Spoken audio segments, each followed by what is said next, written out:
Hello বন্ধুরা, আজ আমি তোমাদের সামনে নিয়ে এসেছি ক্লাস 12-এর দর্শনের প্রথম অধ্যায়। সিলেবাস এর আগে দিয়ে দিয়েছি। প্রথম অধ্যায় সত্যাপেক্ষক ও সত্তা সারণী। এখান থেকে লজিক আসবে, তোমাদের 24 আসবে প্রথম পার্ট থেকে এবং 18 আসবে সেকেন্ড পার্ট থেকে। বলা আছে, সিলেবাস দেওয়া আছে, দেখে নিও। আর আজকে আলোচনা করবো সত্যাপেক্ষক, সত্তা সারণী। প্রথমেই বলবো সত্যাপেক্ষক বচন। হ্যাঁ, তো এই সত্যাপেক্ষক বচন কাকে বলে?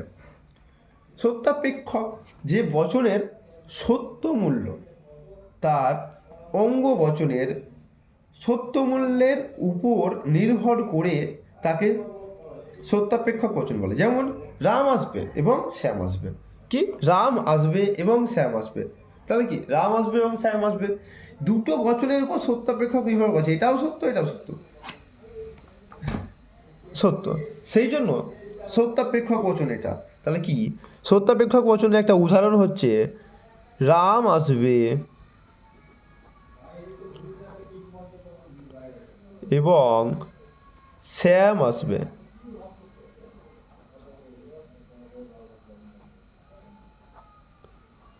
সংজ্ঞাটা আমি মুখে বলে দিলাম, তোমরা লিখে লিও খাতায়। তো আবার বলে দিচ্ছি, সত্যাপেক্ষক বচন কাকে বলে? যে বচনের, এটা একটা বচন, হ্যাঁ, যে বচনের সত্য মূল্য তার অঙ্গ বচনের, এগুলো কি? এটা একটা অঙ্গ বচন, এটা একটা অঙ্গ বচন, আর পুরোটা একটা বচন। অঙ্গ বচনের সত্য মূল্যের উপর, এর সত্য মূল্যের উপর নির্ভর করে তখন তাকেই বলে সত্যাপেক্ষক বচন। বোঝা গেল?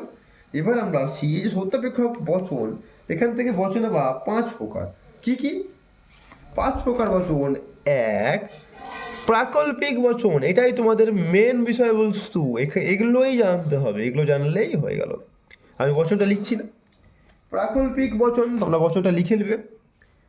প্রাকল্পিক বচন আমি প্রথমে বুঝিয়ে দিচ্ছি। প্রাকল্পিক বচনে বলা হয়েছে যদি এবং তাহলে। যদি এবং তাহলে, যদি এই জিনিসটা থাকে, যদি এবং বা যদি বা কমা দিয়ে বা যদি তাহলে যদি থাকে, এটা এরকম থাকে। যদি তাহলে, যদি রাম আসে তাহলে শ্যাম আসবে, এটা আছে, ধরো এটা আছে, এটা হচ্ছে একটা এরকম যদি থাকে, তখন এটা হয়ে যাবে প্রাকল্পিক বচন। আর এই প্রাকল্পিক বচনের আমরা একটি চিহ্ন বসাবো। প্রাকল্পিক বচনের চিহ্ন কী দেবো বলতো? লান, ঘোড়ার যে থাকে নাল বা হর্ষু, এই চিহ্নটা বসাবো আমরা। কি চিহ্ন বসাবো? হর্ষু। তো একটা প্রাকল্পিক বচনের একটা উদাহরণ দিয়ে দিচ্ছি তোমাদের। কি বললাম আমি? যদি রাম আসে তাহলে শ্যাম আসবে, অথবা যদি বৃষ্টি হয় তাহলে কাদা হবে, এটা হবে। তো আমি এটাই দিলাম, যদি রাম আসে তাহলে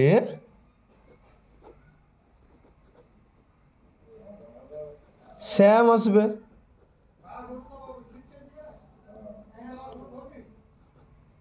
এর একটা উদাহরণ কি আছে? এই যদি পেলাম আর এখানে তাহলে পেলাম। তাহলে এখানে আমি তোমাদের এখনই বলে দিচ্ছি, এই যে এইটা রাম আসে, রাম আসবে, এখানে ভুল হয়েছে, আমরা তোমার রাম আসবে লিখে নিবে। এটাকে আমরা পূর্বক পি ধরে নেবো, এটা হচ্ছে কি ধরে নেবো? তোমরা এটা ক্লাস 11-এর বা ক্লাস 11-এর সেকেন্ড সেমিস্টারে তোমরা জেনে এসেছো এই বিষয়টা। তা আমি এখন যারা লজিক শিখোনি ক্লাস 11-এ, তাদের পক্ষে এটা অসম্ভব। তাও আমি আছি, কিছুটা বলে দেবো, যেটা বলার, যেটা জানার সেটা বলে দেবো। তো এটা হচ্ছে এটা পি কিউ। আর এখানে যখন এর সাংকেতিক রূপ বের করতে দেবো, ওটা পরে আসবে, তখন এখানে একটা এই ভরস দিয়ে দেবো। এটাই হয়ে গেল সাংকেতিক রূপ। এগুলোই তোমাদের 2 মার্কে আসবে, বলে দিবে সাংকেতিক বের করে একটা এটা সংখ্যা দিয়ে দিবে, বলবে যদি রাম আসে তাহলে শ্যাম আসবে, এর সাংকেতিক রূপ বের করো। তখন তোমাকে লিখতে হবে, আমি ওটা পরে ক্লাসে বলে দেবো। পি কিউ আর এখানে নাল বা হর্ষ বসিয়ে দেওয়া, হয়ে গেল, তোমরা 2 পেয়ে গেলা। এটা কিছুই না, এটা আমি পরে ক্লাসে আসবো আলোচনা করতে। এবার আসছি 2, বৈকল্পিক বচন। কি বৈকল্পিক বচন?